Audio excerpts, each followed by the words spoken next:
Bonjour à toi et bienvenue dans le podcast Les Sentiers du Possible. Je suis Alexandra Ridou, coach certifiée et fondatrice de Randose, pour t'accompagner à cheminer vers une vie pleine de sens et d'impact. Chaque lundi, je te partage mes réflexions et outils pour t'aider à atteindre les sommets de ton épanouissement. Et les mercredis, je te laisse découvrir une interview inspirante d'invités qui vivent la vie qui leur correspond vraiment. Ah, et j'ai oublié, je t'invite à écouter chaque épisode en marchant. Les neurosciences l'ont démontré, marcher te permet de prendre plus de recul, de développer ta créativité et ainsi prendre les meilleures décisions pour vivre la vie qui te fait vibrer. Hello à toi, je suis ravie de te retrouver pour ce nouvel épisode de podcast où je vais te partager 5 vérités cachées sur l'entrepreneuriat. Allez, t'es prêt ? Alors, vérité numéro 1, entreprendre, c'est autant de liberté que de contraintes. Qu'est-ce que je veux dire par là ? Souvent, on te vend que l'entrepreneuriat, c'est 100% de la liberté, le salariat, c'est que des contraintes. C'est totalement faux à mon sens. Dans l'entrepreneuriat, il y a autant de liberté que de contraintes que dans le salariat, c'est juste qu'elles ne sont pas sous la même forme. Quand tu vas entreprendre, oui, tu vas avoir la liberté de travailler quand tu veux, peut-être la liberté de travailler où tu veux, mais tu vas aussi avoir un certain nombre de contraintes. Dans les débuts, tu ne vas pas forcément pouvoir faire que ce que tu aimes. Si tu n'as pas les moyens de déléguer, il va falloir faire par exemple la compta, il va falloir faire des tâches de fond. Bref, au début, tu vas avoir des contraintes de tâches qui sont obligatoires à faire et que tu ne vas pas forcément pouvoir déléguer. Ensuite, il y a la contrainte bien évidemment de tes revenus. Si tu ne travailles pas, tu n'as pas de revenus. En tout cas, avant de te faire des revenus passifs et des trucs qui tournent tout seul, il va falloir que ça prenne quelques mois, voire quelques années. Donc au début, si tu ne travailles pas de résultat, pas de revenus. Et ensuite, il va aussi y avoir, bien évidemment, toutes les contraintes internes et externes que tu vas te mettre. Tes clients vont devenir tes patrons. Donc, à voir comment tu gères ta relation avec tes clients, mais peut-être que tes clients vont devenir des pires patrons que ton patron quand tu étais salarié. Ou bien, et surtout, c'est surtout ça, en général, qui se passe dans les 90% des cas, toi, tu vas être ton pire patron. Pourquoi ? Parce que tu vas avoir une exigence envers toi-même énorme et tu vas donc te mettre énormément de contraintes internes en fonction de tes croyances, en fonction de tes objectifs, qui fait que finalement, oui, tu as une certaine liberté, mais tu te mets quand même pas mal de contraintes, qu'elles soient externes ou internes. Donc ça, c'était la première vérité. Entreprendre, c'est autant de liberté que de contraintes. Deuxième vérité que je voulais te partager, bosser plus ne te donnera pas forcément plus de résultats. La clé, c'est quoi ? C'est surtout bosser mieux. On pense souvent qu'il faut bosser 70 heures, 90 heures pour avoir les meilleurs résultats, faire du chiffre d'affaires le plus vite possible. Oui, bosser plus par moment, ça peut te permettre de faire plus de chiffres, mais si tu fais les bonnes actions, et si tu te crames pas au passage, parce que peut-être que si tu travailles 70 heures par semaine, tu es moins efficace et finalement ça équivaut peut-être à l'équivalent d'un 35-40 heures. Donc à toi de connaître tes limites, mais bosser plus, dans 90% des cas, ne te donne pas plus de résultats. C'est surtout bosser mieux qu'il faut travailler. Et ça veut dire quoi ? Ça veut dire prioriser tes tâches. Regarder les tâches qui n'apportent rien, aucune valeur. Faire les tâches qui apportent le plus de valeur. Et j'insiste une fois de plus, dans les débuts, les tâches les plus importantes, c'est les tâches qui te rapportent des clients. Tout ce qui ne te rapporte pas directement des clients, ce sont des tâches qui vont te faire perdre plus de temps qu'autre chose. Qu'est-ce qu'il y a dans ces tâches ? Première chose qui me vient, c'est passer des heures et des heures à faire un site internet. Un site internet, concrètement, ça ne t'apporte pas de clients, pas dans les débuts. Passer des heures à faire, des cartes de visite avec un super logo, etc. C'est pas ça qui va t'apporter des clients. Dans les débuts, ce qui va t'apporter des clients, c'est aller à la rencontre de tes potentiels clients. La majorité de tes actions dans les débuts devraient être dédiées à aller à la rencontre de tes potentiels clients, échanger avec eux, voir comment créer du lien. Et ça devrait être vraiment 80% de tes actions.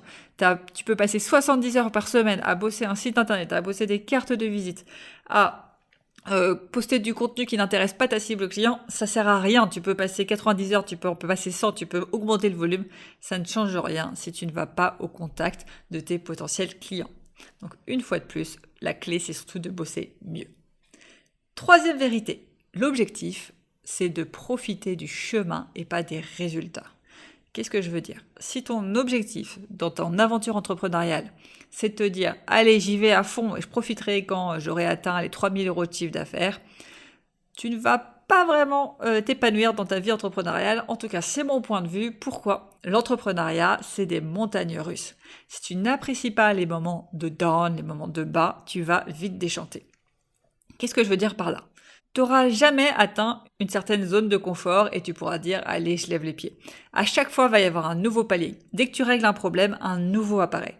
Et tu peux pas lutter en fait. Ça va être constamment comme ça tout le temps de ta vie entrepreneuriale. Et donc l'idée c'est quoi ? C'est d'intégrer ça et de te dire « ok, je le sais.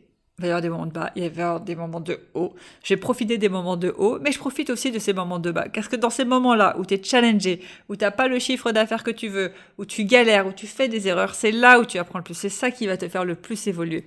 Donc dans ces moments-là, prends du plaisir à apprendre, prends du plaisir à te développer, prends du plaisir à tomber, à te relever.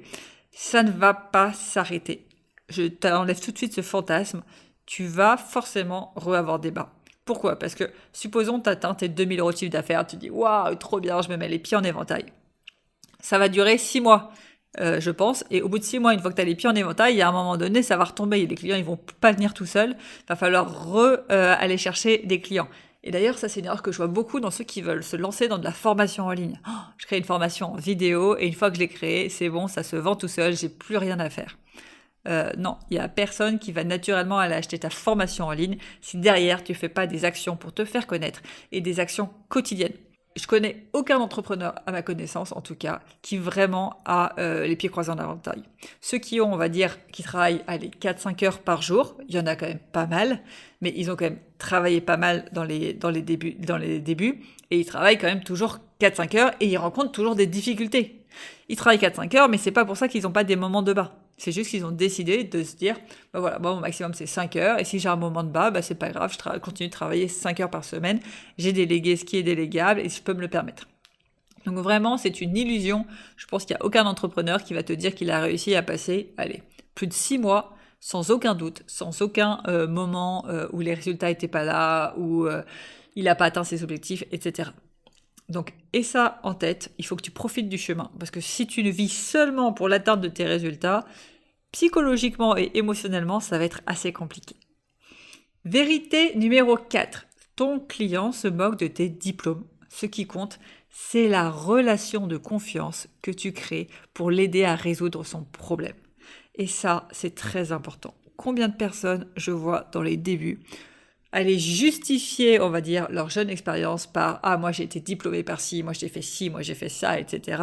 J'ai lu tel livre. » Bref, ton client, en fait, il s'en moque. Mets-toi à sa place. Je ne sais pas si tu vas chez l'ostéopathe, un nutritionniste, bref, n'importe quelle médecine alternative ou autre. Je ne pense pas que tu demandes le diplôme de ton ostéopathe, de ton kiné, de ta nutritionniste avant de payer et même après avoir payé. Je pense que tu n'en as rien à faire, tu fais confiance. Et c'est la même chose pour tes clients. Ils vont te faire confiance parce que tu as réussi à créer une relation de confiance et tu as réussi à leur montrer que tu pouvais résoudre leurs problèmes. Tes diplômes, ils s'en moquent. Alors toi c'est bien parce que c'est en vrai ce qui te permet de monter en compétence parce qu'il faut quand même te former, donc ça je dis pas le contraire, il faut te former, mais communiquer à outrage dessus, clairement tout le monde s'en moque, à part à la limite si tu fais du B2B dans des grosses entreprises du CAC 40, où là les entreprises du CAC 40 elles aiment quand même avoir le bon diplôme qui va bien. Mais si tu fais du particulier ou des petites startups ou autre, ton diplôme globalement on s'en moque. Et j'en viens à la vérité numéro 5, la dernière vérité, ce n'est pas parce que quelqu'un a beaucoup de followers qu'il vit de son activité. Les réseaux sociaux ne te montrent pas tout. Alors focalise-toi sur tes envies et ce que tu veux apporter. Qu'est-ce que je veux dire là-dedans ? Tu vas peut-être voir un concurrent qui a plein de followers, je sais pas, 10 000 followers, ouah, il est trop fort, il pèse dans le game comme on dit, il a vraiment une notoriété, etc. Il doit vivre super confortablement, en plus souvent il me montre des photos de lui, j'en sais rien, au bord d'une piscine, etc. Ok, ça c'est ce qu'il te montre. Je connais un nombre d'entrepreneurs qui ont 10 000 followers et qui peinent à se payer parce que soit ils ont trop de prestats et ils gèrent mal leurs dépenses, soit ils ont plein de followers mais qui n'achètent pas, qui fait que le nombre de followers ne veut strictement rien dire. Par moment, il faut mieux envier quelqu'un qui a peut-être 1000 followers ou 3000 followers et qui a vraiment des revenus derrière parce qu'une communauté solide que quelqu'un qui a 10 000 followers. Donc, ne copie pas les personnes qui ont 10 000 followers en te disant « ils font forcément les choses super bien ». Ça ne veut rien dire. Le nombre de followers n'a rien à voir avec le chiffre d'affaires de la personne. D'où, focalise-toi sur toi, tes envies, ce que tu as envie de faire, ce que tu veux apporter, comment tu veux l'apporter. Et n'essaie pas de copier ce que tu penses pouvoir marcher pour les autres qui, si ça se trouve, ne marche pas. Tu n'en sais rien.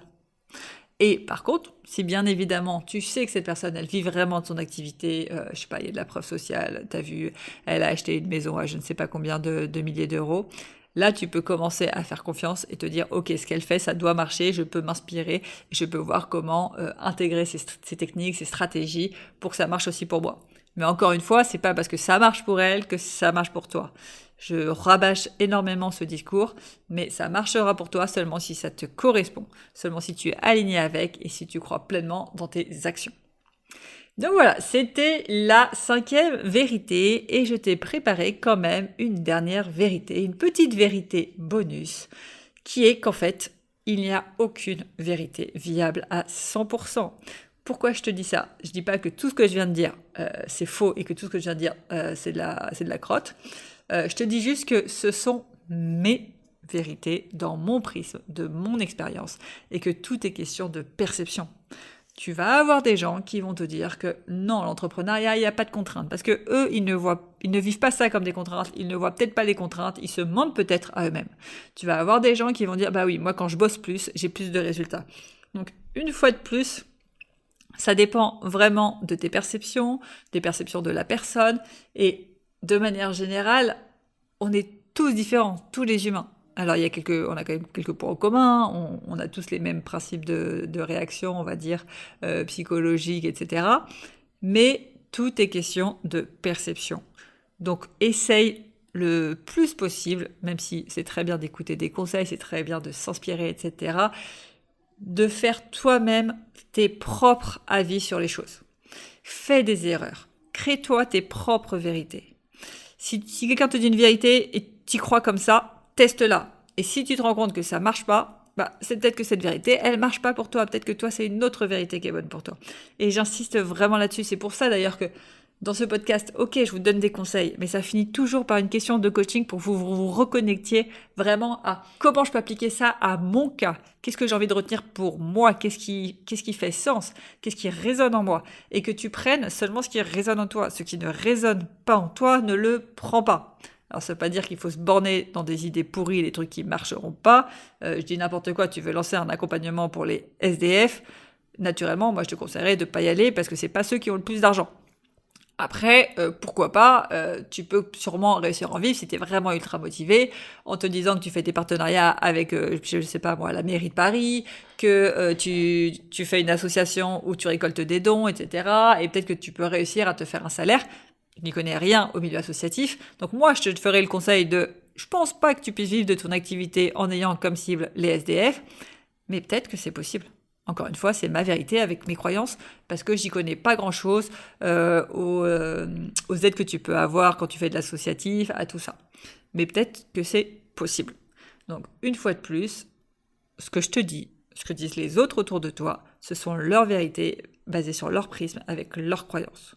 Donc toi, n'oublie pas de revenir sur « Ok, qu'est-ce que j'ai envie de faire de cette vérité ? Est-ce que j'ai envie de la tester ou est-ce que j'ai envie de la mettre à la poubelle ? C'est vraiment ton choix, c'est ta vie. » Voilà, j'en ai fini pour aujourd'hui pour les 5 vérités cachées sur l'entrepreneuriat. Comme d'habitude, reste bien jusqu'au bout pour ta question de coaching à méditer en marchant. Et je te dis à très vite. Ciao.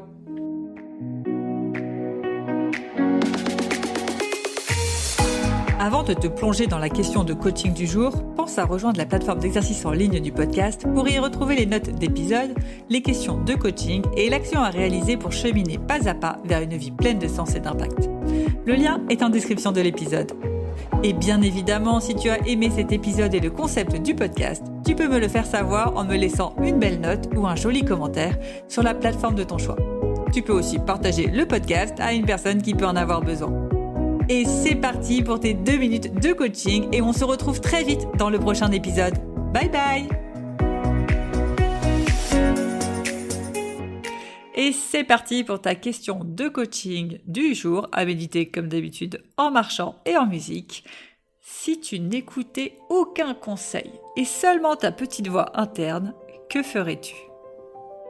Si tu n'écoutais aucun conseil et seulement ta petite voix interne, que ferais-tu ?